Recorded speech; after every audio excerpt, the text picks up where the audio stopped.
Bom dia, são exatamente 10 horas em ponto. Hora certa no Diário não pode faltar, gente. São 10 horas em ponto aqui no Diário Semanal. Oferecimento Unimed, sul do Pará. Bem, lembrando que eu gostaria primeiramente de agradecer a Deus por mais um dia, por mais um programa, por esses meninos e meninas que me acompanham aqui hoje, me ajudando a levar a informação de uma maneira séria, correta, transparente e objetiva. Peço licença a todos vocês para entrar com minha equipe na casa de vocês, para poder levar para vocês um pouco de carinho, de conhecimento, com toda humildade. Eu vou entrar na sua casa para estar com você das 10 ao meio-dia. Eu, Adriana Araújo e toda essa minha equipe maravilhosa, que daqui a pouco eu faço a apresentação. Temos muitos a somar. Quero mandar um alô todo especial do fundo do meu coração para toda a zona rural, zona urbana.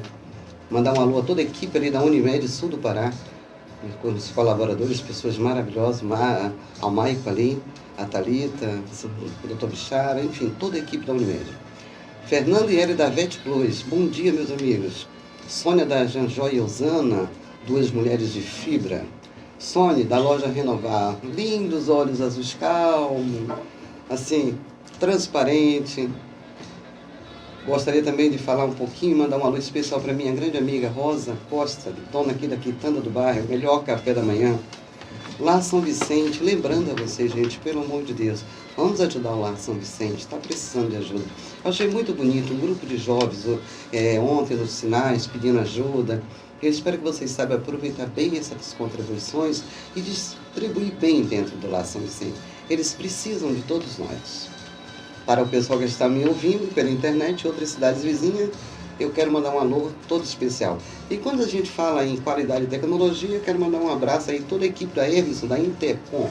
Hoje eu quero ler uma mensagem para vocês, para iniciar o programa, que tem tudo a ver com o nosso tema que nós vamos discutir hoje. Nós vamos estar falando de um tema delicado, mas porém necessário.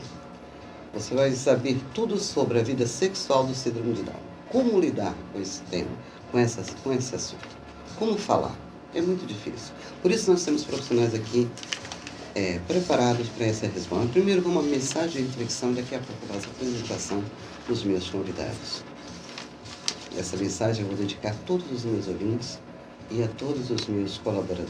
A mensagem diz: sejam bem-vindos à vida. Dar à luz a um ser é uma dádiva. É a união de dois seres em um só. Dizer aos filhos que são a versão aprimorada de seus progenitores. Receber a notícia da chegada de um bebê, na maioria das vezes, é um motivo de muita e muita alegria. Começa o preparativo para receber. Compras, exames, planos, e o tempo parece acelerar, parece voar. Entre a descoberta do sexo, as inúmeras possibilidades de nomes, a vida pode reservar grandes surpresas. No estalar de dedo, o seu atacante de futebol, a sua linda bailarina pode ter limitações. E de repente o medo, a insegurança, as indagações vêm à tona. Por que comigo? O medo de não conseguir protegê-lo ou de proporcionar as mínimas condições para seu desenvolvimento causa ansiedade e desespero. Torna-se confusos muita gente acredita ser Deus ou juízes.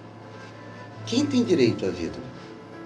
O que faz o ser humano considerar superior aos outros? Talvez a ignorância de conhecimento, a ausência de valores?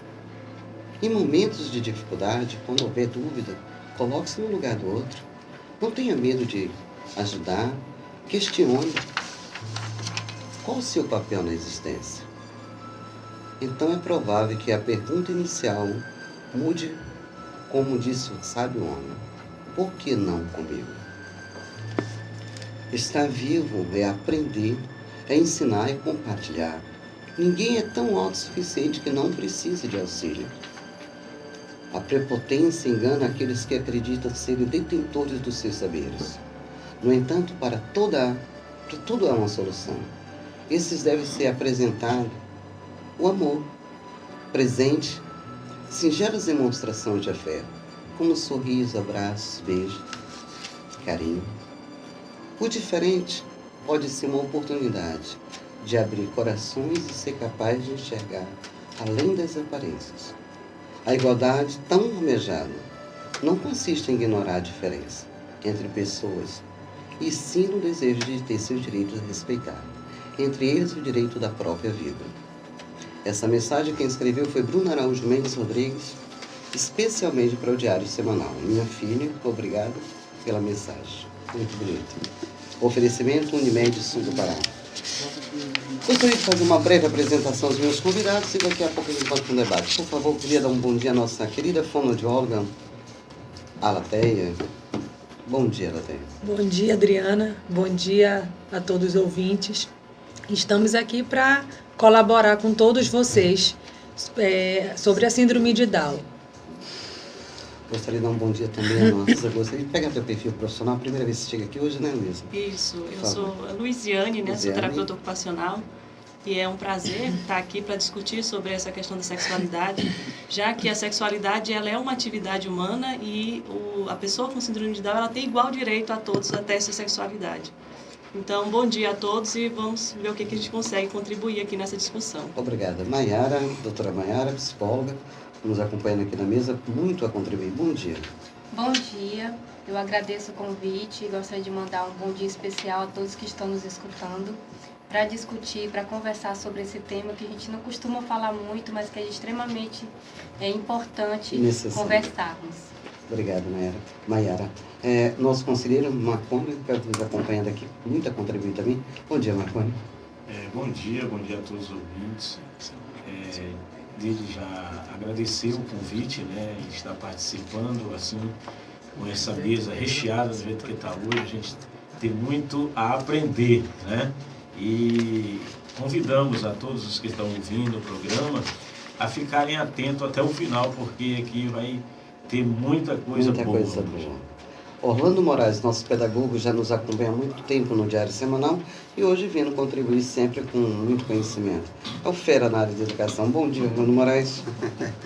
Bom dia Marabá, né? Bom dia a todos os ouvintes, bom dia à mesa, essa mesa que está hoje recheada de gente sabida, como eu costumo falar, para debater nesse tema que infelizmente ainda pouco discutido, né? Na realidade em especial da escola e da família brasileira. Eu acho um tema de extrema relevância. Dizer a todos os ouvintes que eu estava com saudade, né? Porque há muitos dias não vinha ao programa, mas graças a Deus estamos aqui e que todos estejam neste dia abençoado para ouvir esse programa e aprender um pouco mais. Bem, a gente vai chamar os nossos comerciais, mas antes você vai curtir uma música para relaxar, o oferecimento ali da Renovar, renovando tudo, né? Pulando novembro, dezembro, janeiro. Você começando a pagar somente em janeiro. Quem não consegue burlar as dificuldades com uma promoção dela? A Renovar. Você curtiu, volto já. Bem, de volta aqui no estúdio, gente, com um tema assim, bastante importante, tema sexualidade de pessoas portadoras do síndrome de Down. Eu já fiz a apresentação da mesa e gostaria da gente abreviar um pequeno texto para que a gente possa dar início ao nosso debate. Todo mundo vive uma explosão de hormônios na adolescência. As paqueras, baladas, namoros e às vezes as desilusões. Desilusões essa do coração. As pessoas com síndrome de Down também vivem essa descoberta. A descoberta da sexualidade. As dúvidas, o medo, a sua primeira vez. As pessoas com portadores de síndrome de Down também buscam companheiros e companheiras. Sonham em ter filhos, formar uma família. Então qual a diferença? Qual a diferença mesmo? Nosso tema de hoje é sexualidade de pessoas de portadores de síndrome de Down. Eu gostaria de iniciar a nossa mesa com a primeira pergunta. Quando se refere à puberdade, existe diferença entre um adolescente que tem síndrome de Down de outro que não tenha? Essa pergunta eu vou direcionar diretamente à nossa psicóloga, né? A doutora Maiara. Bem, tanto as pessoas com síndrome de Down quanto qualquer outras pessoas, quando chegam no período da puberdade, que a gente chama de adolescência, por volta dos seus 11, 12, 13 anos, eles têm interesse em estar com outras pessoas, de abraçar, de beijar, de tocar. Essa vontade de estar com o outro, ela acontece tanto com pessoas que não têm nenhum tipo de deficiência ou síndromes, quanto pessoas que têm síndromes de Down. Então, é semelhante esse querer estar junto, essa vontade de estar com o outro, ela não faz diferença se a pessoa tem síndrome de Down ou não. É engraçado que muita gente às vezes dificulta, assim, quase que exclui, né? Essas crianças, assim, como se elas não tivessem capacidade, né, de se conhecer. Alateia, eu gostaria que você participasse dessa pergunta também, a nossa fonoaudióloga. Quando a gente tem uma pessoa em casa que tem síndrome de Down ou que tem qualquer outro tipo de síndrome ou de paralisia cerebral, qualquer tipo de deficiência, a gente acha que eles vão ser crianças eternamente. Então, eles têm 12, 13 e nós, enquanto família, achamos que eles vão ser criança. Então, por isso que eu acho que é tão difícil. Os relatos dos pais lá na PAI, pra gente, é isso. Então, eles não querem que o filho cresça. Só que o filho cresce, né? E os hormônios também surgem, afloram. E muitas vezes não querem que cresça justamente preocupado na diferença, talvez no trabalho, que talvez isso venha. Então, nós temos que entender que eles também crescem, né? E que esses hormônios neles também tem como em qualquer outra pessoa, porque eles são seres humanos, igual a todos nós. Verdade. E meninos e meninas com síndrome de Down, como é o relacionamento afetivo na vida sexual dessas pessoas?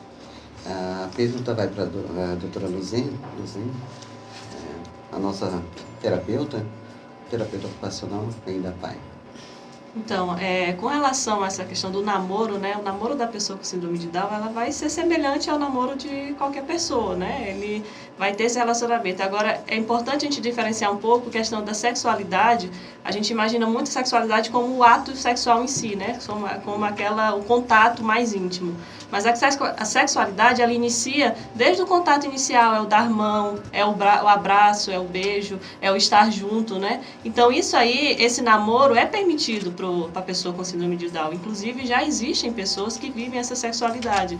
Então, é um tema que ainda é pouco discutido, mas muitas pessoas com síndrome de Down já conseguiram superar esse tabu, né? Já vivem hoje uma sua sexualidade, já tem pessoas que casaram, já tem casos que tiveram filhos. Então, é uma coisa que vai acontecendo naturalmente. Não precisa a gente incentivar, mas a gente precisa orientar para que isso aconteça de forma normal, sem trazer danos nem para a pessoa com síndrome de Down, nem para outras pessoas. Doutora Mayara? Muitas vezes, nós, enquanto família, enquanto profissionais, imaginamos que se a gente falar sobre namoro, sobre amizade, sobre sexualidade, a gente vai estar estimulando, incentivando a que eles possam namorar. Quando, na verdade, a gente não precisa falar sobre isso para que eles sejam estimulados. Primeiro, tem a questão hormonal, que é igual a todos nós. Segundo, a gente tem televisão, a gente passeia, a gente vai para a praça, a gente vê.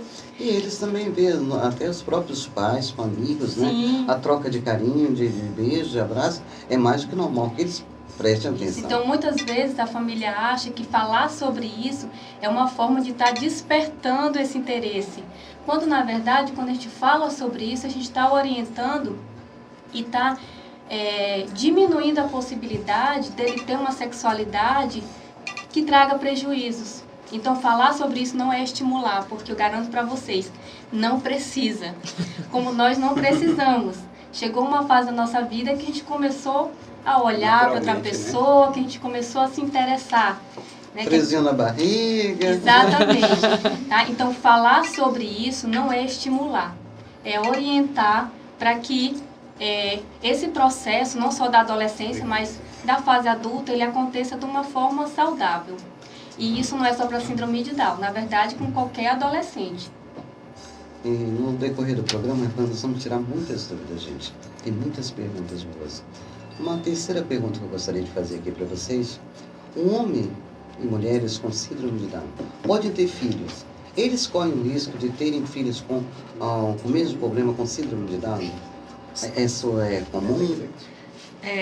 Eles podem ter filhos, né? Porém, a própria questão, uma característica da síndrome, eles têm um homem, ele tem pouca produção de espermatozoide e a menina também, ela tem uma dificuldade na ovulação. Então, eles não conseguem, é menor a chance para engravidar, mas isso não impede que a gravidez aconteça.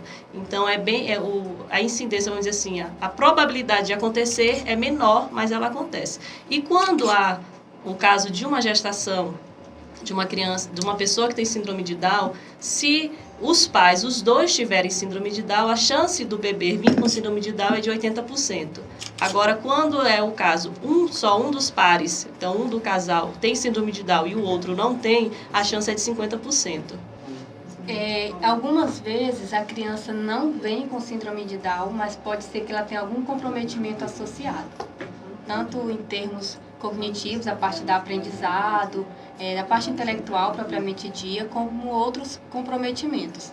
Então, realmente, o risco de ter uma criança com alguma limitação, ela é bem acentuada.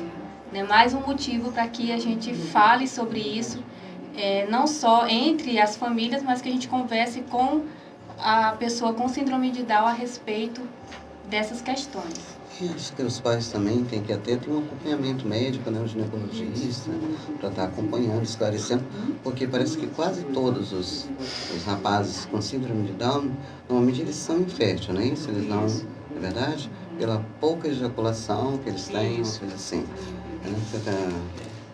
Pode falar, doutora? Essa questão do ginecologista, de levar no clínico geral, é algo muito importante, porque não é só a questão sexual. Nós mulheres ou os homens, a gente pode ter uma série de problemas na vagina, no pênis, uma coceira, algum corrimento. E muitas vezes, por nós olharmos essa pessoa como criança, a gente faz pouco caso. Ou então acha que vai sarar sozinho, vamos só passar uma pomadinha. Então, mesmo que não tenha uma vida sexual ativa, as mulheres, por exemplo, é importante que elas continuem, que elas vão para o ginecologista para fazer esse acompanhamento, porque, como eu falei, qualquer um de nós, uma fase ou outra, a gente pode, né, ter uma micose, ter alguma coisa nesse sentido. Então, é importante que eles frequentem e façam um acompanhamento médico, como todos nós precisamos. Só falar que tem síndrome de Down, não tem uma necessidade de um acompanhamento de bons profissionais, tem sim. Latéia, você gosta da nossa fonoaudióloga participar da pergunta? Eu queria falar, Adriana, assim, não respondendo a pergunta, mas de uma maneira geral, a síndrome de Down, ela acontece, muitas vezes o pai culpa a mãe culpa o pai por nascer uma criança com síndrome de Down. Mas a síndrome de Down, ela é uma síndrome genética, então ela acontece na hora que está juntando o óvulo com o espermatozoide, na hora que está na fecundação, exatamente. Na fecundação é que acontece a síndrome, tem um acréscimo do cromossomo. E aí nasce a criança com síndrome de Down. A criança com síndrome de Down, ela vai ter o desenvolvimento atrasado, mas é um desenvolvimento normal. Ela vai andar, ela vai engatinhar, ela vai sustentar a cabeça, ela vai falar, ela vai frequentar uma escola. Então, tudo dela vai ser atrasado. Então, se com 1 ano de idade, normalmente uma criança sem síndrome de Down, ela anda, com síndrome de Down, ele vai andar com 2, 3 anos de idade. Então, a gente tem que pensar neles como um ser humano normal, como nós, só que eles têm a síndrome de Down. Então, os pais precisam perder o medo, né? Claro que tem aquele luto inicial, não é? De ter uma criança especial. Mas a criança precisa ser acompanhada e os pais precisam deixar ela ter um desenvolvimento normal. Ela precisa comer, ela precisa ter contato com outras pessoas, ela precisa ir para a escola, ela precisa de tudo que uma criança normal precisa, inclusive dos médicos, né? Vai para o pediatra e, enfim, ela vai adoecer, normal, e vai se curar. E quando chegar na fase da adolescência, ela precisa ir sim no ginecologista, né? A mulher, a menina. Só que a gente tem aquela ideia de que eles não crescem, mas eles crescem. Então, eu queria deixar isso bem claro para as pessoas que estão ouvindo a gente, né? Que eles crescem. Né? Enquanto antes eles forem estimulados, né, essas fases elas são antecipadas, né? Essa ideia do cuidado demasiado, né? E aí você infantiliza. quanto antes, se você antecipa o que precisa ser feito de fato, a estimulação, você percebe que a criança se desenvolve, né, com outro nível. Esses atrasos, né, que você se refere, eles acabam não sendo tão prolongados. Isso. Né? Eu observo que eu tenho um vizinho que ele começou a estimular a filha muito cedo e ela se desenvolveu muito cedo, comparada a outras crianças que você observa que não tem um estímulo, que a família prefere esconder, às vezes, né, por vergonha ou algumas coisas que ainda persistem, infelizmente. Mas as crianças, quanto antes elas são estimuladas, elas se desenvolvem, com certeza, com mais facilidade. Isso. Os pais precisam procurar ajuda. Nasceu a criança com síndrome de Down, o que eu vou fazer? Tem, como eu falei, tem aquele luto inicial, né? Aquele, porque eu, porque isso, porque que foi comigo, o que foi com a minha... Mas não pode parar por aí. Eu tenho uma filha uma criança com síndrome de Down, e agora? Eu tenho que correr com ela para o médico. Né? Eu tenho que procurar ajuda, eu tenho que procurar pai, tenho que procurar alguma instituição que me acolha, que me dê orientação. Eu tenho que procurar ajuda de psicólogo, de fono, de terapeuta ocupacional, no primeiro momento. E depois, ele vai ter que procurar a escola. Né? E hoje em dia, a escola pública, ela tem ela está assim, repleta de arsenal para ajudar essa pessoa. Quando você falou o choque, quando nasce uma criança portadora de síndrome de Down, os pais ficam meio que preocupados. A minha avó sempre dizia uma coisa. Uma senhora teve uma criança e se assustou. Ela disse, e agora? Ela disse, agora você ganhou um anjinho mais abençoado do que qualquer outro. Porque esse anjinho só veio com uma asa. E você é a outra asa. Para ele voar, ele precisa de você. Então voe junto com seu filho. Eu acredito nisso. São anjos de uma asinha só, que precisa do nosso amor, do nosso carinho, do nosso respeito, para que ele crie asas e voe. Eu acredito nisso. Eu gostaria de seguir para a quarta pergunta. Alguns profissionais de instituições especializadas tendem a considerar os ECD como pessoas hipersexualizadas, que não têm nenhum autocontrole e nem capacidade de entendimento ético e social. Teria fundamento esse pensamento ou seria verdade? Esse conceito, e por quê? Essa percepção de que eles são muito mais sexuais do que nós, que eles têm muito mais interesse por sexo, por sexualidade, na verdade, é muito em função de duas razões, né? Tem várias outras, mas eu vejo duas como principais. A primeira, se eu acho que uma pessoa com síndrome de Down vai ser uma eterna criança, porque realmente a maioria é imatura em relação à sua idade. Então, uma pessoa com síndrome de Down, provavelmente com 15 anos, ela vai ter uma maturidade menor do que de 15 anos. Mas, como eu falei, a questão hormonal, ela não está atrasada, ela está com a questão hormonal igual de uma pessoa de 15 anos. Então, quando eu acho que essa pessoa vai ser sempre uma criança, então eu me assusto, eu me espanto. Então, esse é um dos motivos para as pessoas acharem que elas são hipersexualizadas, né, que é ter excesso. O outro motivo é porque muitas vezes a gente não orienta da forma apropriada. Então, o que acontece? Quando a gente tem uma criança sem síndrome de Down, quando ela chega aos 10, 11 anos, a gente já começa a orientar que ela não pode abraçar todo mundo. Que ela cumprimenta e abraça, talvez a pessoa, se for próxima a ela, quando ela chega, quando ela sai. Muitas vezes a pessoa com síndrome de Down vai chegando na adolescência e a gente continua tratando ela como criança e não coloca os limites. Então ela acha que pode continuar abraçando e beijando todo mundo como se ela tivesse 8 anos. Esse abraçar, esse beijar, imagina, ele é um comportamento que seria mais infantil, mas eu estou com meus hormônios aqui, a flor da pele. Então eu tenho muito toque. Eu acabo tendo muito contato físico com outras pessoas que eu não teria se eu não tivesse síndrome de Down, porque alguém ia falar, opa, esse abraço está apertado demais. Então, muitas vezes, a pessoa quando tem contato com um adolescente com síndrome de Down, e principalmente quando é criança, ela deixa fazer muito além do que deveria.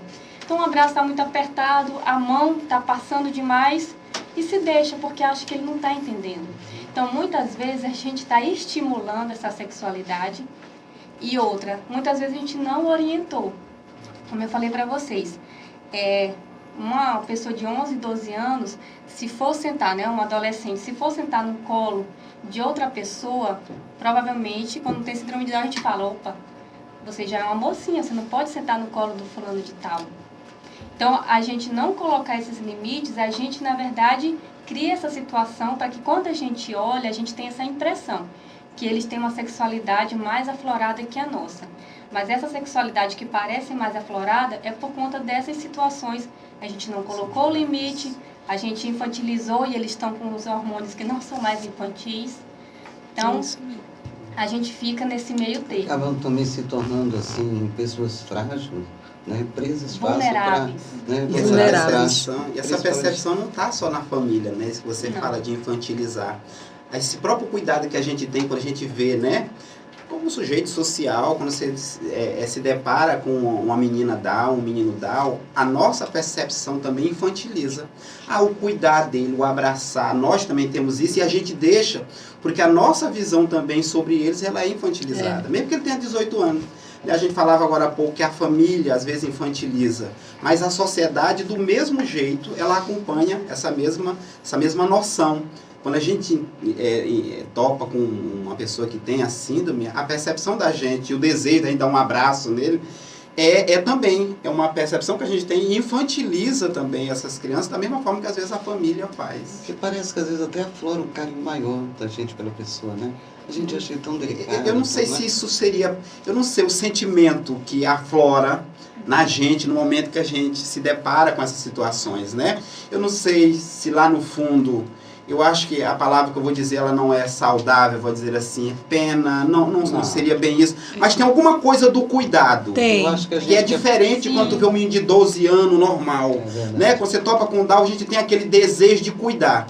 Né? E quer demonstrar carinho. E como é que a gente demonstra carinho para uma pessoa, né, que tem essas características? Na maioria das vezes é abraçando, é realmente cheirando, é fazendo um carinho. E aí gera isso que a senhora acaba de falar. Pelo menos, eu gostaria assim, quando eu abraço uma criança assim, eu só quero que ele sinta que ele é amado como qualquer outra pessoa.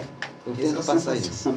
Mas isso, assim, acaba que não deixa de ser, culturalmente, a questão da nossa visão dele, porque na nossa visão ele é um fragilizado. Uhum. Ele precisa, ele é dependente. E, na verdade, a gente tem que trabalhar isso na gente, né? E na sociedade em si, aceitar ele como um outro. Ele tem as dificuldades dele, assim como nós todos temos nossas dificuldades. Mas ele precisa ser abraçado socialmente, mas na idade dele, não porque a gente tem aquele preocupação, carinho, aquela atenção. A gente tem tanta, culturalmente, aquele preconceito de que eles são indefesos, que a gente acaba tomando pra gente essa responsabilidade de querer cuidar.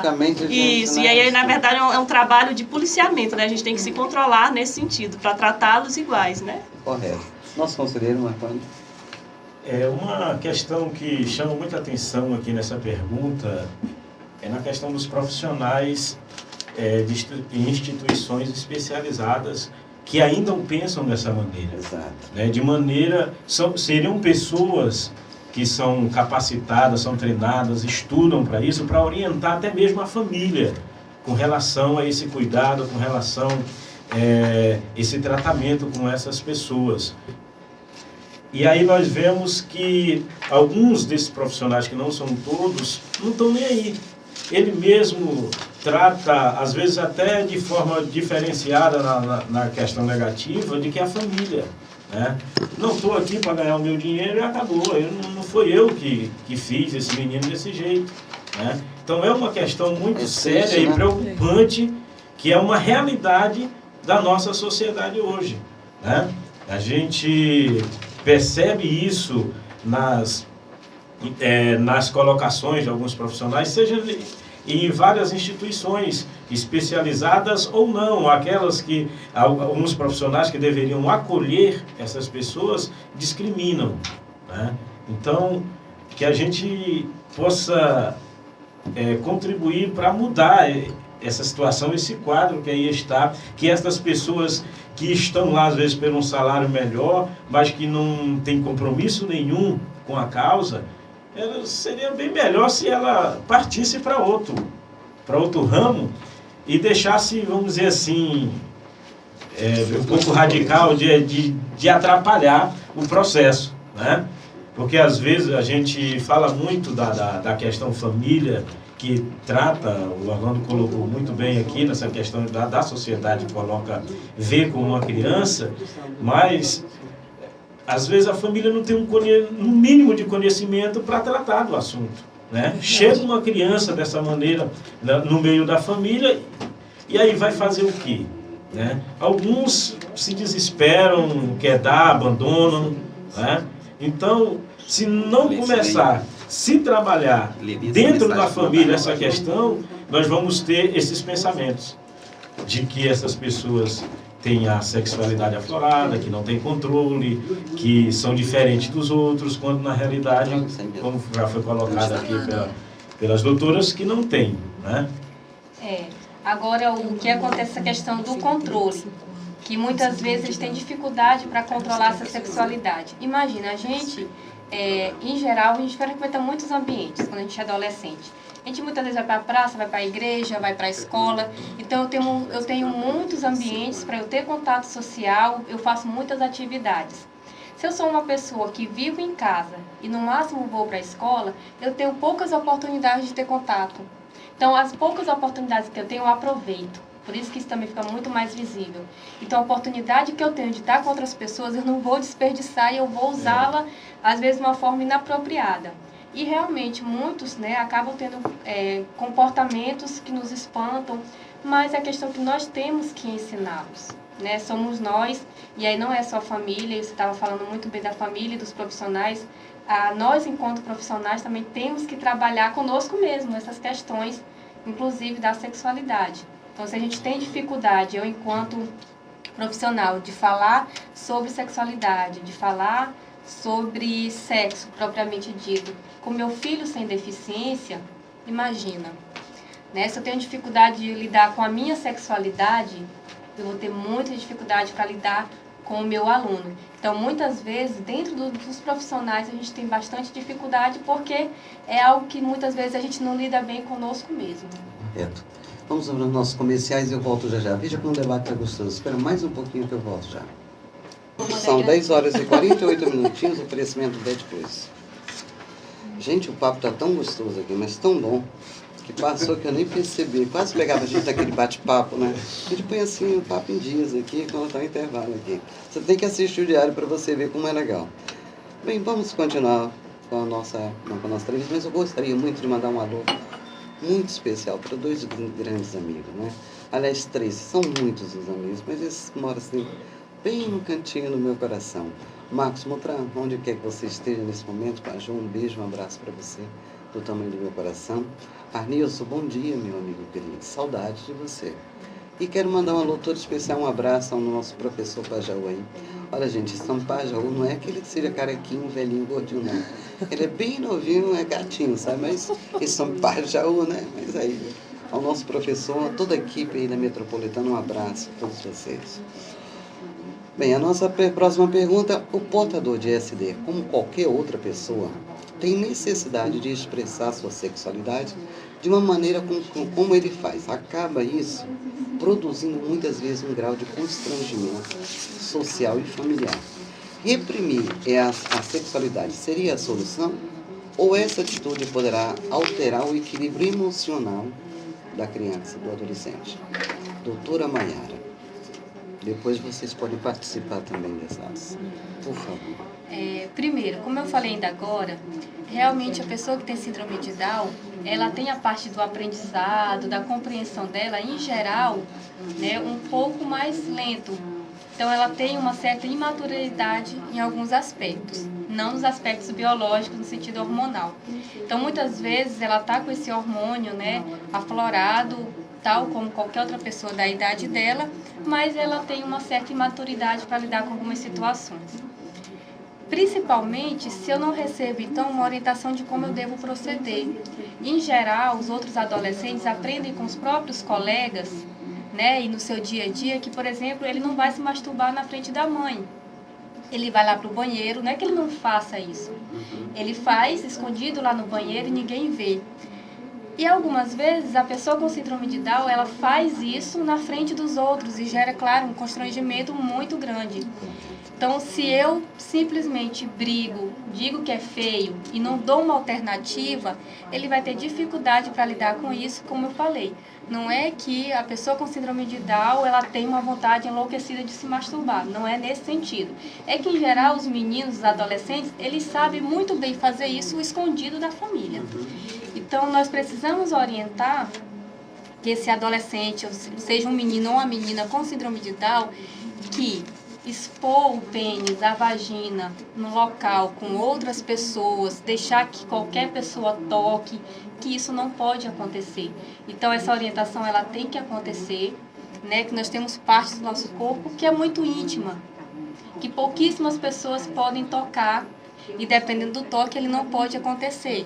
Então por isso que a gente tem que ter cuidado com a questão da higienização, para que a gente dê autonomia para que eles se toquem, para eles possam tomar banho, né, para que eles saibam que aquele toque é da higiene, que outra pessoa não pode fazer isso.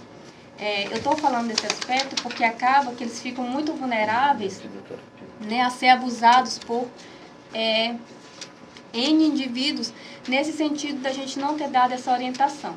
Tá? Então, esses comportamentos assim, que geram constrangimento, se nós orientarmos eles vão diminuir consideravelmente. E muitas vezes eles não vão nem acontecer se desde lá no começo da puberdade, desde lá no começo da adolescência, quando ele começou a ficar curioso, a gente já orientou. Então lá no começo, quando ele veio e talvez ele mostrou para o pai e para a mãe, olha aqui, né, meu pinto, meu pênis, né, como a pessoa fala, cresceu, tem uns pelos aqui. Então é nesse momento, ou quando ele pergunta alguma coisa, a gente já pode ir orientando, olha, ok, você me mostrou, tá virando um homenzinho, mas você não vai mostrar, né, para sua tia, para sua avó, igual você fazia lá na escola. Então, a gente orientando já nesse início, dificilmente ele vai ter esse comportamento que nos causa constrangimento. Então, é a questão mesmo de orientá-los, da questão da privacidade, que tem tipos de toque que a gente faz conosco mesmo, como é a masturbação, que a gente faz sozinho, sem outras pessoas. Se a gente grita, diz não e acaba por isso mesmo, aquela vontade que ele tinha não vai acabar porque a gente gritou. Aquela vontade vai permanecer. E aí muitas vezes chega um adulto que não tem nenhum tipo de deficiência e aí se aproveita dessa vontade que estava lá. Que está recolhida, né? Exatamente. E abusa sexualmente, né, desse adolescente. Esse adolescente abusado, se ele não consegue conversar com a família ou com os professores a respeito de sexo e de toque, ele não vai contar para ninguém. Primeiro, porque naquele momento pode ter sido um pouco prazeroso, gente. Tá? Lógico. Muitas vezes, o abusador, ele não vai com a violência física. Ele vai com agrado, dizendo que se apaixonou pela pessoa, que ama, que está envolvido. Então, muitas vezes, ou na grande maioria das vezes, a pessoa com síndrome de Down nem percebeu que foi violentada. E aí não vai contar para ninguém porque sabe que esse é um assunto que não pode falar com o professor, não pode falar em casa. Então se torna extremamente vulnerável. Eu gostaria que a Luziane, nossa terapeuta, pudesse participar dessa pergunta também. Pois é, a discussão ela sempre vai gerar em torno da questão da orientação, né? Voltando desde o início, como já foi bem esclarecido pela Mayara, né? A orientação não é estimulação para que viva a sexualidade, mas a orientação para proteger a sexualidade dessa pessoa. Então, a orientação desde o início, a participação dessa pessoa em grupos sociais é extremamente importante para que ele possa se desenvolver, não só no aspecto da sexualidade dele, como da vida como um todo. Então, as famílias que têm aquela pessoa com síndrome de Down ou com qualquer outra deficiência, vamos tirar ela de dentro do quarto, vamos tirar ela de dentro de casa, vamos levar para instituições que possam orientar, vamos levar ela para a escola, vamos levar ela para passear, vamos permitir que ela vivencie as suas atividades, que ela vivencie os trabalhos sociais, para que ela possa ser empoderada para se defender, para que ela ganhe força para ela se defender. Então, a orientação é de extremamente importância, assim, não tem como a gente sair desse caminho, não é escondendo que a gente vai resolver o problema. Agora você vê, meninas, uma coisa que me preocupa muito, zona rural, pessoas que vivem no interior. Até porque, de acordo com a cultura, não todos, mas muitos, acontece muitas vezes, inclusive relato um caso verídico aqui, um fato, que normalmente quando nasce uma criança portadora de síndrome de Down, os pais, por falta de informação, não, eu tenho um filho que ele é doente, ele é retardado, ele não precisa, ele não vai dar trabalho, ele vai ficar parado no tempo. E ali ele protege de uma tal maneira, mas não dá nenhuma chance da criança voar, da criança ter uma vida normal, né? E essa criança cresce, aflora a sua sexualidade, como aconteceu com esse rapaz, e ele viu uma menina tomando banho na lagoa e tirando a roupa. Então ele se sentiu, acho que, excitado, não sei, e ele foi para cima da menina para abraçar, porque ele sentiu necessidade. E essa criança foi drasticamente machucada, foi espancada, né? Porque palavras pejorativas, muito assim, até me sinto mal em me pronunciar. Esse retardado, esse tarado atacou a minha filha. Mas não é bem assim. Então, no interior, a cultura... mais grave, né? ainda, né? Então, na cultura das pessoas, fica difícil falar de sexo. Porque existe pais que os filhos casam, estão com 16, 17 anos, e eles ainda não conseguiram falar de sexo com os filhos. Isso é muito preocupante. Eu me preocupo mais com essas pessoas. Porque na cidade nós temos aqui, nós temos psicólogo, nós temos terapeuta, nós temos fonoaudiólogo, instituições, como de todos, né? Os colégios já para orientar. Mas no interior é muito difícil. Então tu imagina a cabeça de um pai, de uma mãe que acha que sexo é bicho de 7 cabeças, ter uma criança com portador de síndrome de Down. Eu fico imaginando mais assim, se houve né, muito na zona rural, as pessoas chamarem a menina de doidinho, né? Lá vem um doidinho, lá vem um doidinho. Eu vejo muito isso nas comunidades. E essa dificuldade de orientação, como bem falou aqui as meninas, né? Ela não é fácil, ela não é uma tarefa fácil. Né? Quando a gente fala assim, parece que a gente já avançou tanto, mas a coisa ainda não está ainda nem na metade daquilo que se esperava. Não é fácil para um pai fazer uma orientação de um menino dito normal, ainda mais fazer uma orientação do menino com essas carências, essas dificuldades, né, que tem um jovem com síndrome de Down. Se na zona urbana não é fácil, né, e aí munir de todas as informações que os pais têm, você imagina na zona rural, como é que é tratado de fato essas crianças lá na zona rural. Aqui é, né, um ouvinte que mandou para nós aqui uma questão que eu achei assim, muito interessante, que reflete bem o que nós estamos tratando aqui. Né? Ela é uma professora lá do bairro São Félix, e ela mandou dizendo assim: eu tenho uma prima com 25 anos com essa síndrome e a mãe dela sofre muito por não saber lidar com a situação. Ela não deixa a menina namorar por medo dela sofrer abuso. Né? Acho que isso que a gente está discutindo aqui, para as famílias, tem muito mesmo esse pudor, né? Esse medo de liberar, em vista tudo isso, né? A imagem que a gente tem deles como pessoas indefesas, né? Que gozam aí de um certo grau de fragilidade que precisa verdadeiramente ser trabalhado. E aí eu acho que cabe para nós aqui algumas reflexões, né? Quem está apto a fazer essa orientação? Né? Nesse artigo que eu li, dizem que o médico, que é a pessoa que talvez esteja mais próximo desse menino, que é a primeira pessoa que eles procuram, deveria ser a pessoa que deveria fazer a orientação à família e aos professores nas escolas. Quando a gente olha para a realidade de Brasil, com a carência que a gente tem e o problema na área da saúde pública, como a gente enfrenta, é de certa forma um pouco desanimador. Mas por outro lado, a gente tem instituições como a APAE, que desenvolvem um trabalho interessante, que eu acho que os pais precisam procurar a APAE para poder, né? E hoje a APAE já está em quase todos os municípios brasileiros, né? E eu tenho andado em alguns municípios do sul e sudeste do Pará, mesmo município pequenininho, lá tem uma APAE. Então que as pessoas, antes de tomar determinada decisão, ou se você não tem coragem de fazer essa discussão dentro de casa, procure um profissional especializado, tendo em vista a dificuldade de um médico dispor de tempo para fazer essa orientação para a família, em vista a demanda de trabalho que eles têm. Quanto mais ele sair para fazer um trabalho desse numa escola de orientação aos colegas e aos professores, né? Então, assim, que os pais possam recorrer à APAE, que tem muitos profissionais lá preparados, para poder orientar quais os passos ele deve dar, mas não deve deixar de buscar a orientação, que senão o filho verdadeiramente cresce extremamente vulnerável, e aí um sujeito potencial a ser utilizado por pessoas de má fé, né, de diversas formas. Uma preocupação dos pais é em relação... Por favor, pode continuar. Só para completar, não só os pais, eles vão ter essa dificuldade para falar sobre sexualidade, né? A gente sabe que é uma dificuldade cultural, social, de todas as pessoas. Então, é interessante também aquelas pessoas, professores, líderes comunitários religiosos, que trabalhem com outras pessoas, que tenham também essa dificuldade de trabalhar, que busquem orientação para que façam uma orientação de forma correta.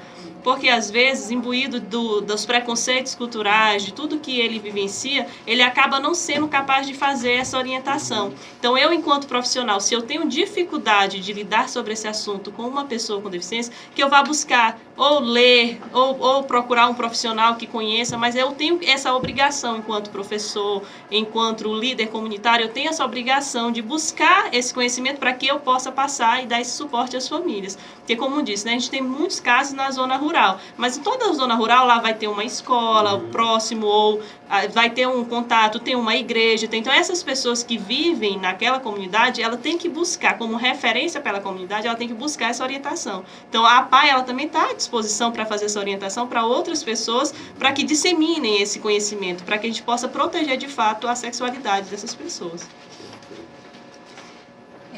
Respondendo um pouquinho para nosso ouvinte de São Félix, não dando uma resposta já pronta, porque essa resposta ela é feita em conjunto com a família, né? A gente jamais, enquanto profissional, a gente passa por cima, né, da família, dos valores e de como a família pensa. Então, a família é esse local de cuidado e de amor que ninguém supera. Mas em relação a essa questão da moça falar de namoro, primeiro a gente tem que entender de que namoro ela está falando. Então, vamos deixar essa moça com síndrome de Down falar. Talvez, quando ela fala o nome namoro, ela não esteja nem se referindo ao ato sexual. Muitas, não só pessoas com síndrome de Down, mas com deficiência intelectual no geral, eles confundem muito a relação de namoro com amizade. Então, muitas vezes, uma relação que para nós é vista como amizade, eles denominam de namoro. Então, a primeira coisa, tem um adolescente com síndrome de Down, está falando muito de namoro, vamos deixar ele falar. Vamos puxar essa conversa, vamos tentar descobrir o que ele se refere a namoro. É pegar na mão? É beijar? É abraçar? É pegar na parte íntima da outra pessoa? É ter o ato sexual? Então, vamos compreender o que ele está chamando de namoro. Vamos ajudar essa pessoa a diferenciar o que é namoro de amizade e dizer que ela pode ter amizade com várias mulheres, com vários homens. Mas o namoro já é um compromisso, e um compromisso a gente não tem com qualquer pessoa. Então, vamos ajudá-la a diferenciar a primeira coisa, porque é muito comum eles confundirem esse tipo de relação e muitas vezes eles estarem dizendo que estão namorando a professora. Isso. Então, a primeira coisa é tentar entender o que eles estão chamando de namoro. E quem é essa pessoa? Será que ela está só com vontade de namorar ou será que tem uma pessoa em vista? E aí a família sim tem que ficar preocupada no sentido de conhecer essa pessoa. Essa pessoa é alguém que tem síndrome de Down também? É alguém que tem deficiência intelectual também? Ou não? É alguém que não tem nenhum tipo de comprometimento intelectual? É alguém que já tem 20, 30, 50, 60 anos? Quem é essa pessoa? Então, se eu não converso com essa, né, jovem de 25 anos, eu não vou descobrir isso. Pode ser que ela queira namorar com um rapaz com síndrome de Down da idade dela, que de verdade está apaixonado por ela. Pode ser que seja uma pessoa que está no intuito de abusar. Então, eu preciso sim conversar, eu preciso sim descobrir. Descobrir que é alguém que está apaixonado de verdade por ela. É alguém que também tem uma deficiência intelectual. E a família vai decidir, né, junto com essa adolescente, o que vai acontecer. Caso a família, né, resolva aceitar esse namoro, então a família pode colocar limite de como esse namoro vai ser. Pode determinar que esse namoro vai acontecer tantas vezes na semana, na porta de casa. E que uma vez por semana eles vão poder ir na praça, né, que de vez em quando a mãe vai dar uma olhadinha. Então você pode negociar de modo que essa pessoa tenha essa relação. Gente, é bom namorar, todo mundo gosta de namorar. Então você muitas vezes consegue possibilitar que seu filho, sua filha muito amada, seja muito feliz no relacionamento e você está o quê? Supervisionando. Marconi, você gosta... Eu só queria deixar, assim, colaborar, né? Que a palavra é orientação. Orientação para quem? E aproveitando, até, me diz uma coisa, uma preocupação de uma mãe. Existe hora certa, momento certo para falar desse assunto? Ou melhor não falar? Ela pergunta. Pois é como a gente está falando, orientação. Orientação para quem? Primeiro para a família, né? E depois para a pessoa com síndrome de Down. Então, não deixe, mesmo a pessoa morando na zona rural, porque é longe, é difícil, mas, como disse o Orlando, hoje, qualquer município tem a PAI. Aqui em Marabá tem a PAI. Né? Não precisa você vir toda semana. Venha uma vez aqui na PAI. E venha conversar. A PAI está de porta aberta, qualquer dia, de manhã e à tarde. Então, venha um dia, eu queria conversar com a psicóloga, eu queria conversar com a fono, eu queria conversar com a diretora. Venha conversar. Inclusive, uma equipe maravilhosa. Isso. Né? Então, a criança nasceu com síndrome de Down, venha até nós, para você saber o que você tem que fazer com essa criança. Não deixa para pegar essa orientação, para receber essa orientação, quando a criança já não é mais criança, né? Quando já é um adolescente, quando já a coisa já está assim, quase que na casa do sem jeito. Né? Então, venha antes receber essa orientação. Mesmo as pessoas de zona rural, nós estamos abertos para orientar a mãe e a pessoa com síndrome de Down, de qualquer lugar daqui de Marabá, desses municípios ao entorno de Marabá. Se não puder vir em Marabá, procure uma PAI mais próxima a você. Mas não deixe de receber essa orientação, porque senão a família fica desnorteada, a família fica sem saber o que fazer. E aí acontece, né, os abusos, acontece da família não saber se deixa namorar, se não deixa. Então, orientação. Vá em busca dessa orientação. Eu gostaria de mandar um alô para uma criança que tem síndrome de Down, um menino já com uma idade já bem avançada, seus 26 anos por aí assim, mas pessoa maravilhosa. Sofreu um grave acidente alguns dias atrás, mas já está melhor, já voltou para casa. Down, estou falando de você sim, meu amor, estou falando de você. Um beijo da tia Adriana, tamanho do meu coração, fico feliz de saber que você está bem melhor. Aos seus pais, tá? E se comporta, tem cuidado, agora tem que saber, né? É perigoso moto, viu? A tia sempre falou, um beijo para você, meu querido. Quando você gostaria de participar dessa pergunta, contribuir com essa pergunta aqui? Bem, se colocou muito na questão dessa orientação da família, né? A problemática é uma coisa muito séria. Nós que andamos pela zona rural do município, algumas delas, e a gente topa muito situações dessa natureza, violências, né? Principalmente dessas pessoas com essas situações. Agora, não é fácil para quem está nos ouvindo na zona rural ter acesso a essa informação na zona urbana. Né? A gente chegou uma certa vez numa casa, numa residência na zona rural, e pediu que a responsável pelo adolescente viesse até a cidade para obter alguma informação, orientação e também um tratamento, né? Era uma outra situação, só que ela disse o seguinte, olha, para mim ir em Marabá, e não é muito longe, eu tenho que gastar R$100 sem alimentação, para mim ir com essa pessoa para lá, né? Então são famílias não tem onde ficar, que não tem onde ficar, são famílias que não têm uma renda, né? Uma renda que... Mas o Bolsa Família não é suficiente, né? Que venha custear de forma assim que não venha faltar mais na frente lá na alimentação e em outras coisas, né? Então, essas pessoas, essas famílias, elas, na verdade, elas não têm um entendimento de encarar isso como uma prioridade, né? Claro. Ela não tem esse entendimento e quando nós falamos de profissionais, quem sabe o Estado, o poder público pudesse, porque cada localidade dessa, como foi colocado, tem uma escola. Só que os profissionais da escola são preparados para tal? E às vezes Nós temos um que é mais próximo ainda, um profissional, o agente de saúde, né? E esse agente de saúde? Está preparado? Está preparado? Né? Mas hoje seria o mais indicado o agente de saúde que vai na residência, né? Seria o mais indicado. Só que a gente vai e aí a gente não consegue ver essa capacitação, né?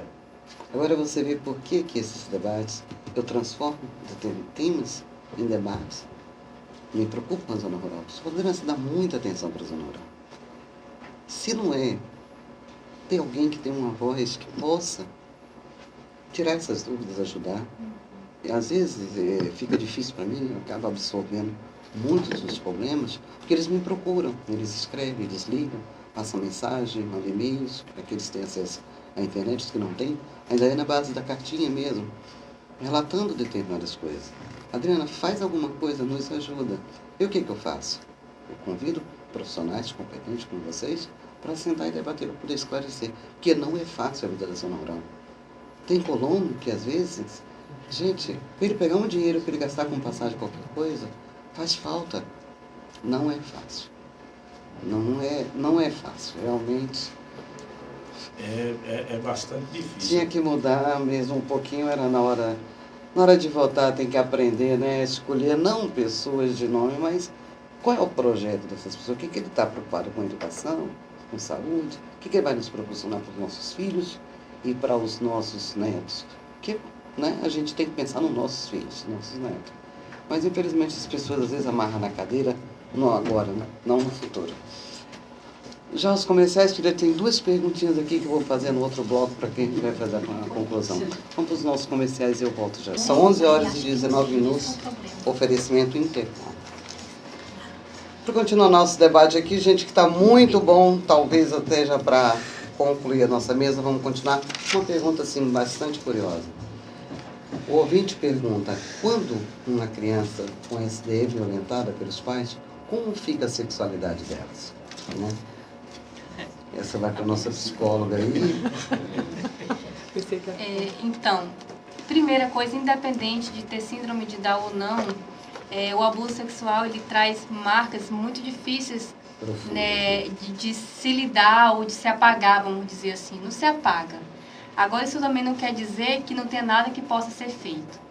Agora, imagina se qualquer pessoa, inclusive adulto, sofreu um assédio, o sofrimento é muito grande.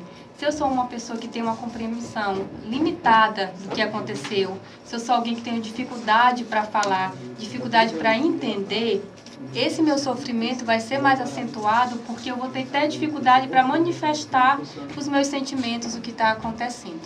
Então, independente de ter deficiência ou não, é algo extremamente doloroso e, em alguns casos, como eu falei, né, acaba se tornando mais difícil, às vezes, o profissional agir, né, para compreender a situação. Tá? Então, essa questão emocional, ela fica extremamente fragilizada, não só o emocional, vai atingir também o aspecto social, tá? A sexualidade, então é algo extremamente grave. E aí a orientação é inicialmente procurar ajuda, se você sabe quem é, né, a pessoa que abusa, tem a denúncia, né, tem o conselho tutelar, você precisa tomar as medidas cabíveis para que aquilo não aconteça novamente, porque o mais comum é que o abuso se repita. Marconi, você gostaria de falar alguma coisa dessa pergunta? Essa questão da violência devido também à deficiência, as pessoas se aproveitam, mas como a doutora já colocou, essa questão psicológica, tanto independente de quem tem ou não, vai causar um dano né, na vida dessa criança ou desse adolescente que passou por essa situação. Agora, sim, igual como ela colocou, se sabe, não vamos ficar calados, não vamos fazer de conta que não está acontecendo nada, vamos colocar como se fosse um de nós, né, naquela situação. Porque, como bem colocado pela doutora, isso não, o violador ele não vai uma vez e vai embora e acabou. Ele vai voltar, né? ele vai causar novamente. E cada vez que isso acontece, mais transtorno, mais danos vai se causar. E muitas vezes dentro da própria família, não ofendendo ninguém, às vezes até os parentes, às vezes não sabem, ficam nisso, para não prejudicar aquela outra pessoa. Que eu presenciei um caso desse. Mas ele fala assim, a criança era uma criança sem nenhum tipo de deficiência. Mas o menino era portador de síndrome de Down. Mas eu não posso fazer isso, porque ele não é normal. E a criança estava sendo assim violentada quase todos os dias. No caso disso, eu achei um absurdo quando a mãe compactou com aquilo. Ele sim tinha limitações, né? Porque ele não teve a orientação. Mas a menina, você já imaginou com essa criança? Encarou essa situação toda? Eu acho assim, foi muito triste. Em um outro momento a gente pode até estar abordando melhor esse assunto. Não é verdade? Delicado. E essa questão da violência sexual, muitas vezes quando é adolescente, eu vou me imaginar que seja uma adulta com síndrome de Down, com seus 30, 40 anos que seja. Se ela foi violentada, né, se ela foi abusada, a denúncia precisa ocorrer. Muitas vezes o agressor diz, e até isso pode ter acontecido, que ela deu em cima, não interessa. A pessoa com deficiência intelectual, com síndrome de Down, ela pode ter tirado a roupa na frente do agressor, porque ela quis. Ela foi lá e disse que queria ter relação com ele. Não interessa. Ela é uma pessoa que tem comprometimento intelectual, ela não consegue avaliar todas as consequências daquilo. Então, se a pessoa teve relação sexual com uma moça que tirou a roupa e disse que queria ter, ainda assim, ele é o violentador. Ele é o agressor. Ele precisa ser denunciado porque ele tinha consciência que ela não poderia tomar aquela decisão por conta da questão de maturidade dela. Correto. Para o nosso Santo-Preto, eu gostaria de fazer uma pergunta. Após o namoro, se eles casam, eles precisam, é necessário que eles morem com os pais? Pessoas que têm limitações, como síndrome de Down? No caso, depois que a família acompanhou esse namoro, né, e evoluiu para um casamento, então é um caso que a família vai estar decidindo.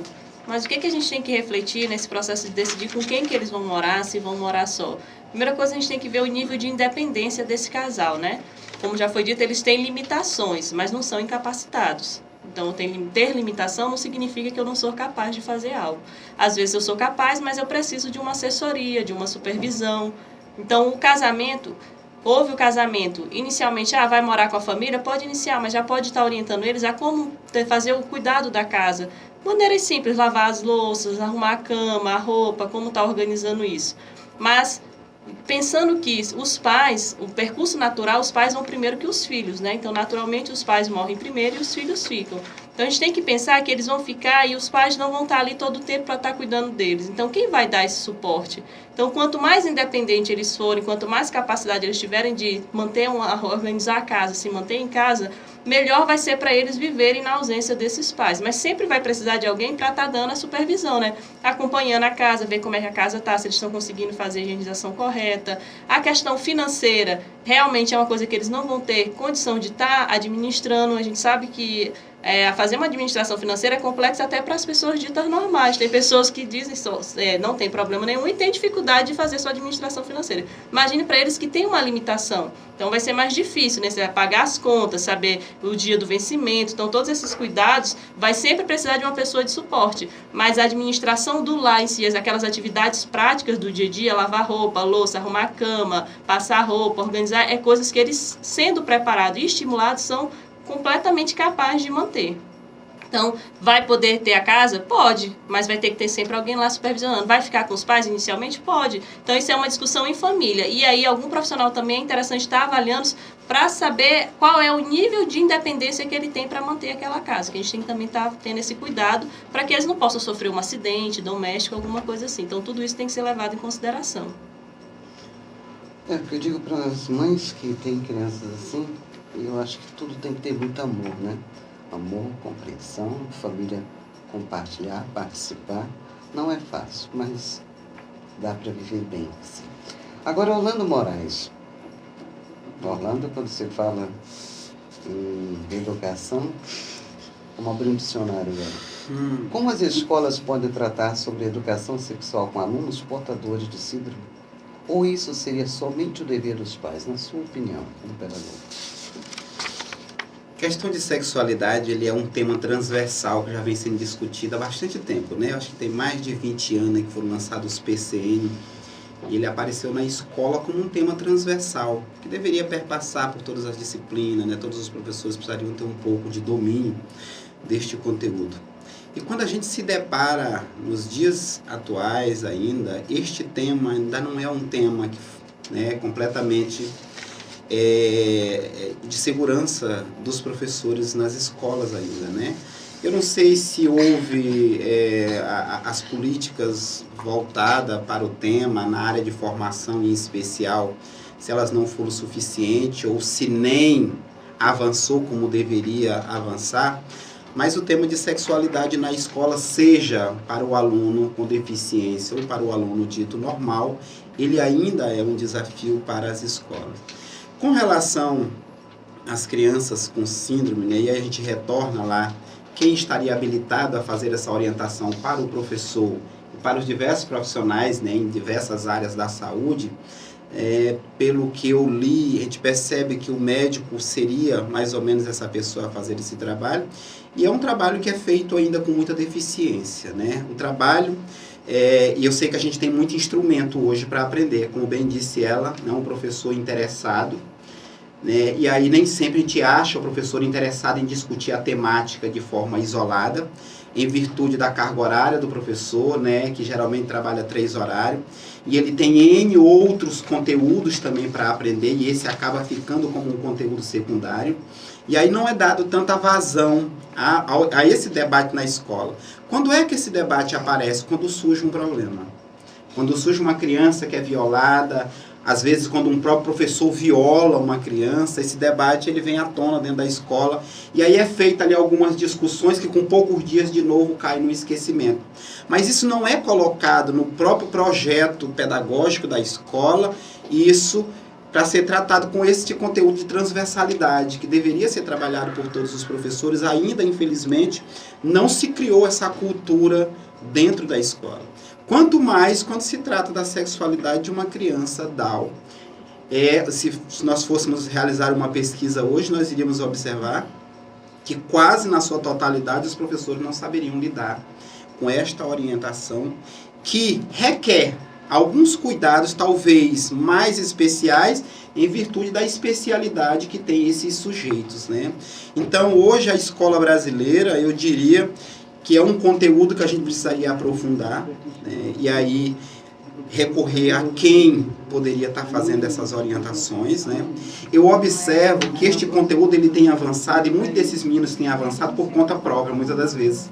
As redes sociais, elas trazem diversos conteúdos, e a forma como eles lidam com isso no dia a dia deles, via rede social, eu acho que tem contribuído muito mais até com o aprendizado deles, do que a própria orientação que às vezes eles recebem na escola, e às vezes eles recebem dentro da família. Eu observo que tem alguns meninos que a gente conversa, você observa onde foi que ele aprendeu determinadas coisas, em contato com a rede social, né? E eles já são hoje em dia, né, graças a Deus, né, as redes trazem muitos conteúdos que são interessantes, trazem outros que também não são interessantes, aí depende também da orientação, mas as redes sociais, via uma série de programas, eles conseguem ir se formando, né, ao longo da vida deles, e trazem informações interessantes, às vezes muito mais do que essa contribuição que a família pode trazer e a escola pode trazer para eles, em virtude da incompreensão dessa temática pela escola e às vezes pela família. Só para acrescentar sobre, a gente sabe, né, sobre essa dificuldade, a fragilidade ainda do conhecimento que se tem, mas o que seria interessante, o que talvez hoje é uma utopia, mas o que a gente pode estar buscando para que aconteça nas escolas, né? Então é interessante a orientação dos professores com os pais, né, a orientação sexual junto à família, com relação a trabalhar os medos desse pai, com o futuro sexual daquele filho, esclarecer sobre as várias condições e manifestações sexuais. Então, como é que são? Porque a sexualidade ela não é só lá o ato, tem outras coisas que envolvem a sexualidade. Orientar sobre os limites para adaptar esse comportamento sexual, porque se ele não for orientado, ele vai ter um comportamento inadequado, então a gente precisa que esse comportamento seja adequado, até que ele não, uma forma de incluir ele, para que ele não seja excluído por questão desse comportamento que não é adequado socialmente. Diminuir o preconceito e incentivar essa comunicação entre pais e filhos, porque como a gente já discutiu um pouco sobre o abuso sexual, né? Se existe essa intimidade entre pais e filhos, fica mais fácil de reconhecer a tempo um possível abuso sexual e auxiliar na compreensão dos direitos à saúde sexual, né? Então, o que esses pais têm como direito? Como que pode estar auxiliando os filhos dele nesse contexto? Então, é de extrema importância que as escolas se apropriem disso e os professores, de fato, consigam realizar essas atividades junto, não só a pessoa com deficiência, mas as outras pessoas também, porque a gente vê que a sexualidade é um tema que não é difícil discutir só com quem tem uma deficiência, mas também quem não tem. Os pais, às vezes, evitam essa conversa. E a sexualidade é algo que está exposto socialmente. Hoje, uma propaganda de uma calça jeans, você olha no outdoor, é uma calça aberta, quase mostrando um pênis. É uma moça com um short bem curto. Então, tá no outdoor, quando ele passa na rua, que ele já está ali estimulando a sexualidade dele. Tá na propaganda em casa da cerveja. Tá na televisão, nos filmes, no desenho. Tá em todo. Então, a gente não tem como a gente proteger nossos filhos de estarem vendo essas coisas. Então, a melhor forma de ajudar eles a encarar essa realidade é eles sendo orientados. E essa orientação ela se consegue através da intimidade entre pais e filhos. Então, é estimular esse contato do pai com filhos, eles tentarem superar essa barreira que culturalmente foi estabelecida. Que não é muito fácil, mas tem que fazer. Vocês estão ouvindo aí. Anateia, você gostaria de participar também?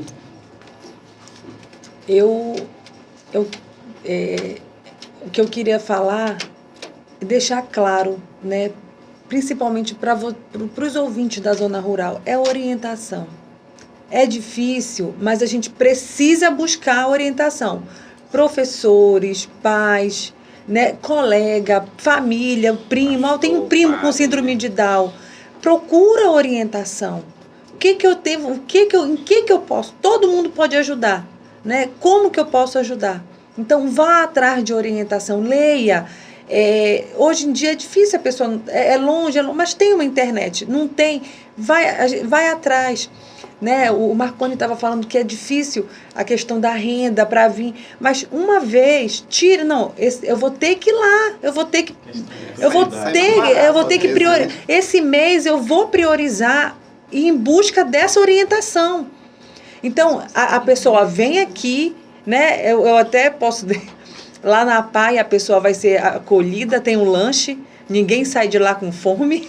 Então, a pessoa vai lá na PAI, busca essa orientação. O que não precisa, às vezes não precisa ficar vindo toda semana. Eu não vou porque eu não vou ter como tratar. Até porque mas se colocar a orientação para vocês podem fazer uma programação, né? Dar uma alternativa, na verdade? Isso, exatamente. Então, quando a pessoa, né, a família, o professor recebe essa orientação, ele vai ter como ajudar. Né? E de maneira correta, porque às vezes a gente quer ajudar, aí ajudar de qualquer maneira não adianta, a gente tem que ajudar de maneira correta. Né? E se entender que eles são crianças, mas eles não são eternas crianças. Né? Eles, por um momento eles são crianças, depois eles viram adolescentes e tem até terceira idade. Né? Nós temos muitos lá na PAI, muitas pessoas com síndrome de Down na PAI terceira idade. Né? E que estão lá e que realizam atividade, que têm contato, que conversam e que têm um convívio, né? Lá na PAI. Então, nós temos desde os bebezinhos até a terceira idade. Então, vá atrás de orientação. É difícil, às vezes a mãe não aceita, chora, porque não adianta ficar chorando. A gente chora, mas depois esse choro tem que passar. Enxuga as lágrimas e vai atrás de ajuda. Porque a síndrome de Down não é uma doença. O teu filho não é doente por ele ter síndrome de Down. Né? A gente, ele tem doença. Não, ele não é doente, não, ele é sadio. Ele é super sadio. Ele não é doente. Então, ele tem síndrome de Down. Então, o que eu preciso fazer? Eu tenho que ir em busca. Então, vá em busca. Nós recebemos agora, temos muitos pacientes, alunos que são de zona rural, muitos, não são poucos não. Hoje, semana passada mesmo chegou uma mãe lá com uma criança de 13 anos. É criança? 13 anos? Não é criança. Não é criança, mas é tratado como criança. Então, não deixa, é igual a gente fecha a casa, né, depois que o ladrão entra na casa. Então, não espere ter o problema para procurar orientação. Antes... Não deixe o leite derramar. Isso. Então, vá em busca que nós estamos nós, a PAI Marabá e toda a PAI, né? Todas as APAIs estão dispostas assim, para ajudar. Maravilhosa. Começando desde da senhora que atende na hora que eu cheguei na recepção, assim, a todos. No geral, está de parabéns o atendimento, o carinho de toda essa equipe da PAI.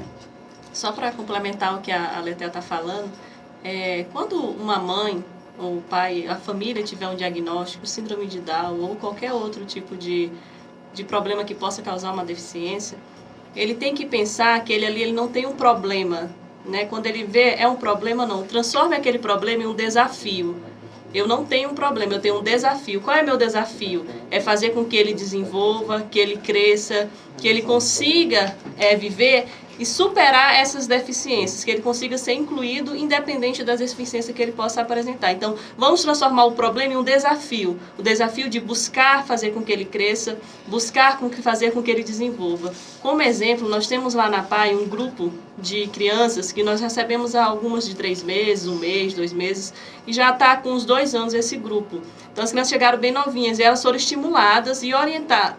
Ela vai na PAI uma vez por semana e a família que é orientada como faz essa estimulação em casa.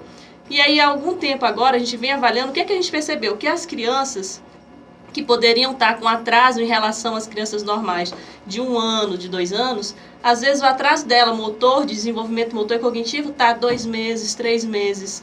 Então, a criança que antes, a expectativa dela que ela ia andar com 2 anos, como ela foi estimulada mérito da PAI? Não. Como ela foi estimulada pela família, a família recebeu a orientação e fez o estímulo em casa, ela conseguiu andar com 1 ano e meio, 1 ano e 2 meses, o que é comum em uma criança normal também. Tem crianças que têm um atraso um pouco no desenvolvimento, né? A gente quer sempre que 1 ano a criança já esteja andando, e não necessariamente ela vai andar com 1 ano.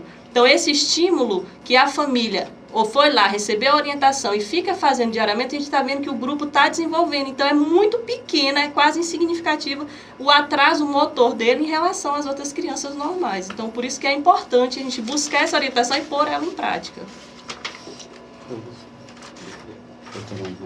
Marconi, nosso conselheiro.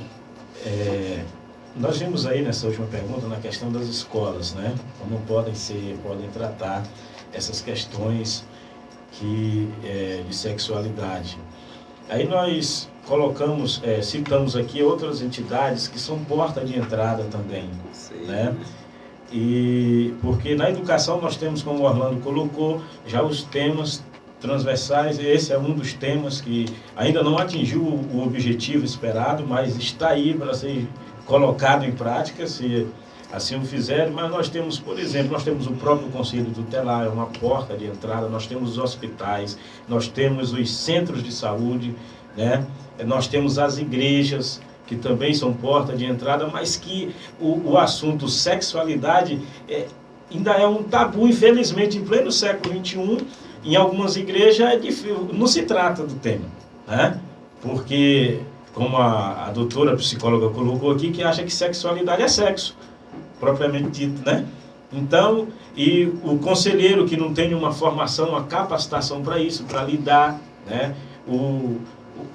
Alguém denuncia que o pai espancou o filho, maltratou o filho, aí chega lá, o menino tem a síndrome de Down e o pai não sabe, o conselheiro também não sabe para onde não encaminha, não vai. Então, há essa deficiência, não só no âmbito escolar, essas demais instituições também precisam buscar um esclarecimento, um conhecimento melhor, uma capacitação melhor para lidar com essa situação, porque a gente vai indo, vai jogando, o tempo vai passando e só os direitos desses sujeitos que são violados, né? Eu não me preocupo muito com ele, o negócio é comigo e acabou. né? Eu acho assim que em todas, praticamente quase em todas as áreas, quando se fala em eleger presidentes de associações, de conselhos, de tudo no geral, a gente tem que pensar bem em quem você está elegendo. Porque nessas horas que a gente depois depara com a situação difícil, né? Colocando pessoas. Eu gostaria que todas vocês fizessem a conclusão do programa aqui na mesa, para que a gente, por favor, ela tenha a sua conclusão da mesa de hoje. Eu quero agradecer, né, e falar que esse tema é um tema muito importante para ser debatido, e isso eu espero que tenha sido só um início, né? Eu acho que nós estamos aqui para orientar, né, para que os pais procurem orientação, para que os pais nos procurem, para que esses seres humanos tenham uma qualidade de vida normal, né? Porque eles têm um atraso, mas eles não deixam de ser seres humanos por isso. Então, eles nascem, eles crescem e eles querem reproduzir também. Então, os pais vão em busca de orientação, nos procurem, que nós estamos de porta aberta para receber a todos que vierem nos procurar lá na PAI. Obrigada. A nossa fisioterapeuta aí. Eu gostaria, sim, de agradecer a participação, né? Muito bom. É uma coisa que a gente vem para orientar, mas a gente sai daqui aprendendo muita coisa, que é um momento que a gente reflete e acaba repensando nossa postura diante sobre o assunto. Mas que nós possamos hoje, como a Letéia falou, que isso seja só o início de uma discussão, né? Que isso possa instigar nas pessoas a curiosidade para que elas vão em busca de soluções para poder trabalhar com a sexualidade. E vamos ter muito cuidado que a sexualidade não significa a gente incentivar, né? Porque às vezes também agora os pais vão vir, eu tenho um menino, isso é normal, então vou colocar meu filho, vou incentivar ele, tu tem que arrumar uma namorada. Não acontece assim a sexualidade. A sexualidade é uma descoberta, é uma coisa que vai aos poucos e tem que ser orientada dentro da família para que isso seja prazeroso e que possa ser para a qualidade de vida, né? E não necessariamente ele precisa chegar até o ato sexual, não, ele pode ter um namoro, ele pode, para poder ir viver, para ele ter uma qualidade de vida. Então, isso tudo tem que ter muito cuidado, porque às vezes a gente pensa que é tão normal que a gente quer usar a questão cultural, que já é de forma errada, para a pessoa sem deficiência e com deficiência complica mais ainda, de querer incentivar também, né? Então, o intuito não é incentivar a sexualidade, mas é acompanhar esse processo, fazer ele de forma orientada. Doutora Maiara, sua conclusão da mesa, por favor. Primeiro eu queria agradecer novamente o convite a todos que estão nos ouvindo e continuaram ouvindo nessas 2 horas e dizer para as famílias e principalmente para os pais, sintam-se abraçados, sintam-se acolhidos por nós. Às vezes a gente escuta durante uma orientação algo que é muito difícil, né, enquanto mãe, enquanto pai aceitar. É uma preocupação enorme. E às vezes a gente fica pensando, não, vocês estão falando isso porque vocês não têm um filho, vocês não sabem como é. Com certeza, então, meia dúzia, pelo menos. Mas eu estou dizendo, sintam-se acolhidos, sintam-se abraçados. Nas instituições que orientam, os pais não são obrigados a nada. A gente orienta, mas é a família que decide o que é melhor para ela, a forma como deve conduzir. Então, as orientações não são impositivas, tá? Em nenhum momento a família vai perder esse poder de decisão. Então, muitas vezes a gente não procura ajuda porque a gente não concorda com algumas coisas que estão sendo ditas. Mas vale a pena ouvir e você decide o que é mais aproveitoso para você e para sua família. Então, independente de concordar ou não, sintam-se acolhidos, né, por nós que estamos aqui na mesa e pelas instituições que atendem. Vocês serão muito bem acolhidos, independente de concordar conosco ou não. Muitas mães estão pensando nesse momento assim, meu Deus, como fazer com meus filhos? Eu preciso proteger para evitar que eles sofram na frente. Mas tomando essas decisões, procurando pessoas como vocês, que a gente vai evitar que eles venham sofrer mais. Porque pela lei da natureza nós vamos antes, né? Todo mundo vai. Os pais vão antes dos filhos, né? E aí, quando perde os pais, quem fica para cuidar deles? Na verdade, por isso que tem que ensinar eles a criar a asa para voar sozinho. Marconi, sua conclusão da mesa. A gente quer agradecer o convite, Adriana, mais esse momento, né, de debate, de conhecimento, assim como os ouvintes que eu creio que aprenderam. Eu também aprendi muito, porque aqui com essas pessoas gabaritadas, vamos dizer assim, né, para o assunto, e deixar o nosso conselho, a nossa orientação, as famílias principalmente, né, não deixem que as redes sociais, não deixem que a televisão oriente seus filhos, né?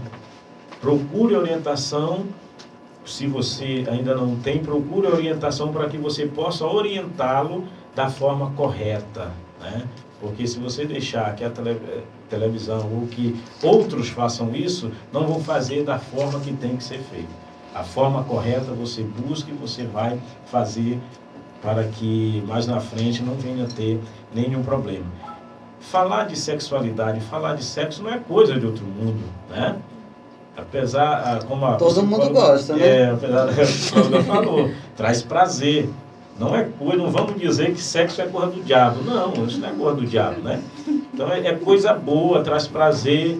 Então, vamos procurar da forma correta, orientá-lo, da forma que tem que ser, para que depois a gente não venha essas pessoas sofrer algumas sanções por conta disso, até mesmo pela própria sociedade, como foi colocado por você anteriormente na zona rural do ocorrido. Então, o nosso muito obrigado, um bom dia a todos. O Conselho Tutelar está lá à disposição, de portas abertas para encaminhar esses casos, porque a gente não trata disso, a gente encaminha para os profissionais que atuam na área para que possa ter sim a orientação. O telefone do Conselho da Nova Marabá é o 3324-3450, o da Nova Marabá é 3321-9189.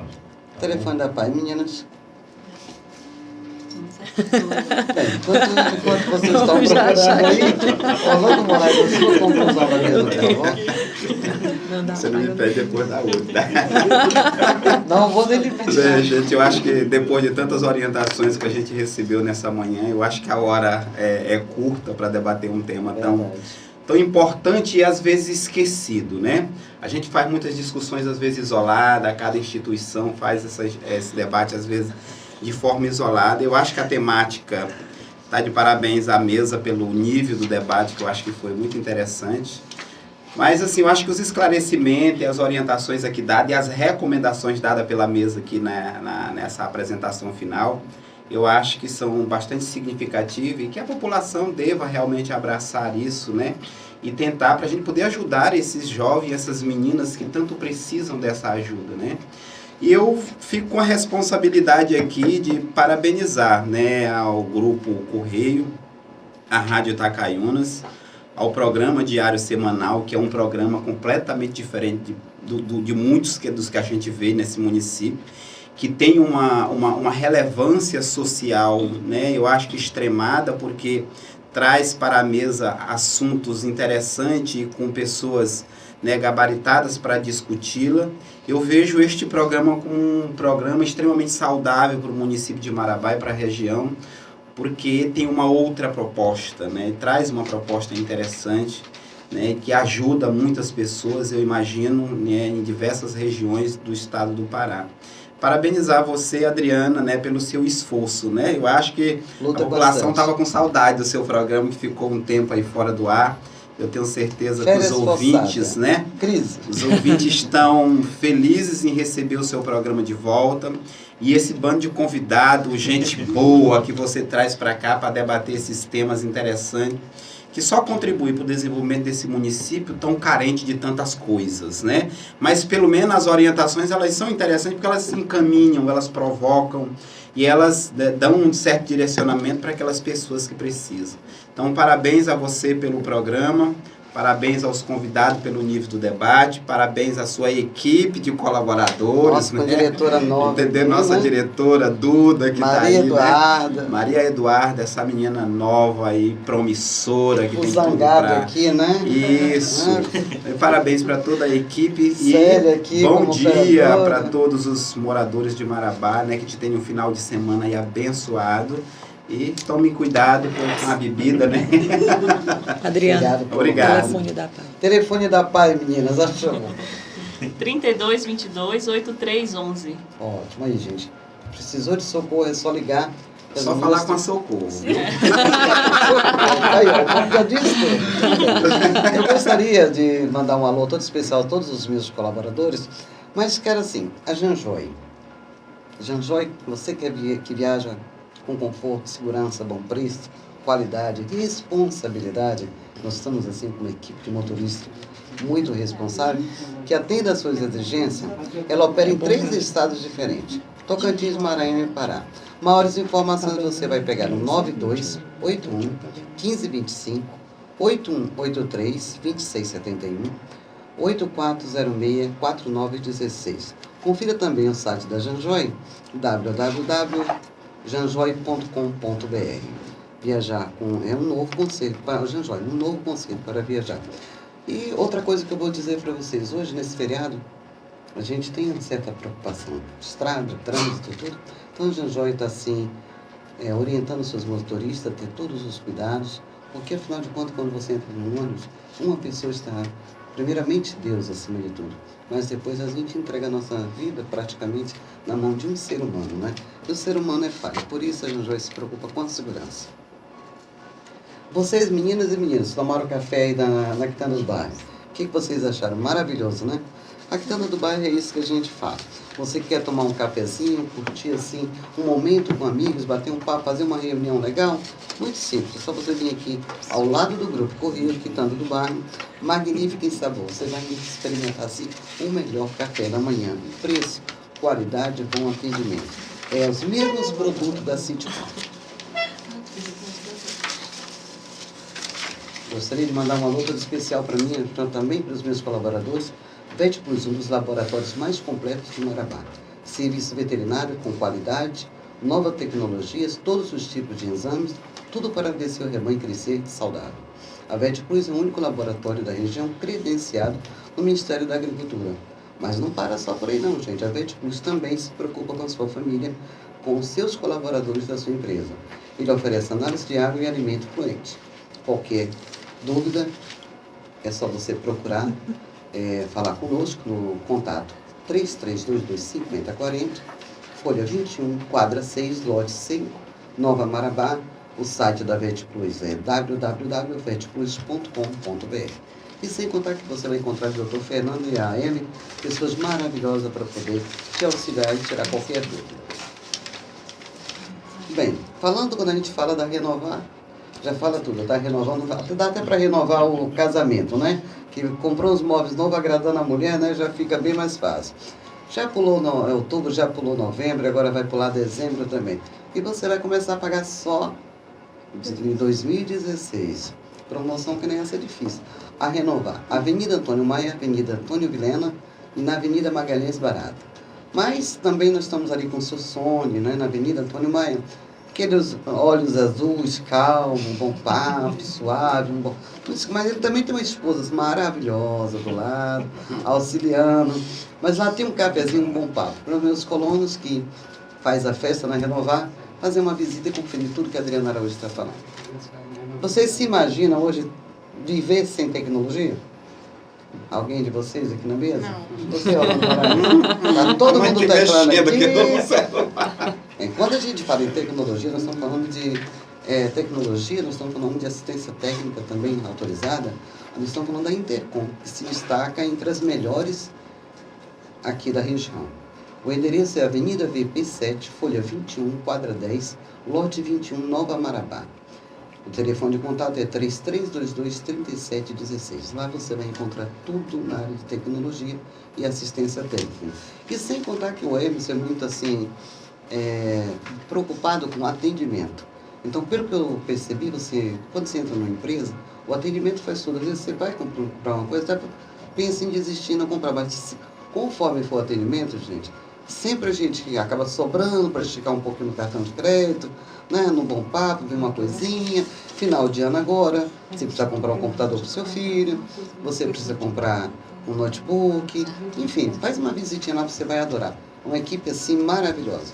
E eu gostaria também de agradecer, gente, a todas as pessoas, a vocês que foram anjos hoje aqui dessa mesa, mas nenhum de nós estaríamos aqui e seria tão abençoado esse programa se não fosse a bênção e a fé que nós temos em Deus. Porque nada que a gente faz sem a presença dele tem sentido, vocês.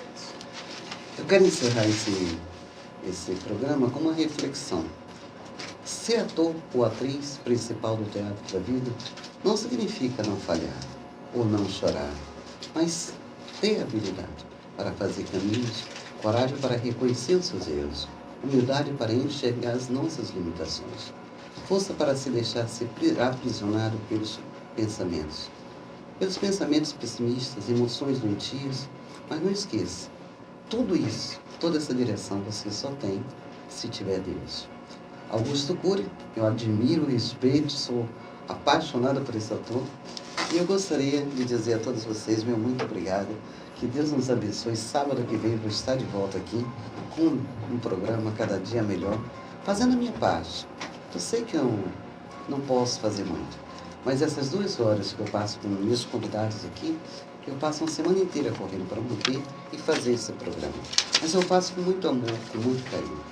Hoje o culto da Aliança, gente, na Igreja Quadrangular, às 16h30 da tarde, não esqueça, na Antônio Vilhena, né, Duda?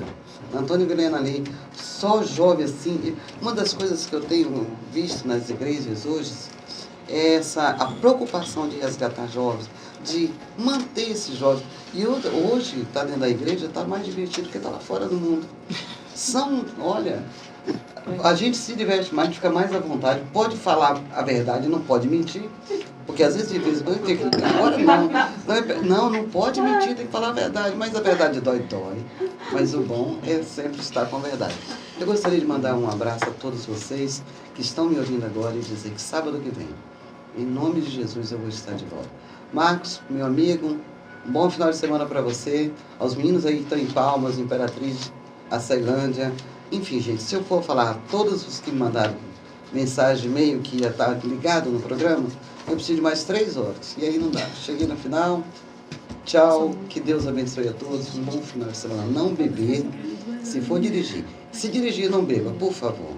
Cuidado, gente. Olha, a saúde não está muito boa. Olha que às vezes, no resgate, até chegar, chamar um resgate depois de um acidente, normalmente já está na missa de 7º dia, então, por favor, cuidado, tome cuidado, dirija com calma, não deixe seus filhos, aqueles boizinhos, né, que se acham bambambam. Não esqueça que o melhor piloto morreu de acidente, o melhor piloto de avião morreu de acidente, o melhor piloto de carro morreu de acidente. Não existe melhor, existe motorista prudente, responsabilidade com a vida. A minha diretora está dizendo, vaza, está na hora. Tchau, gente, até sábado, se Deus quiser.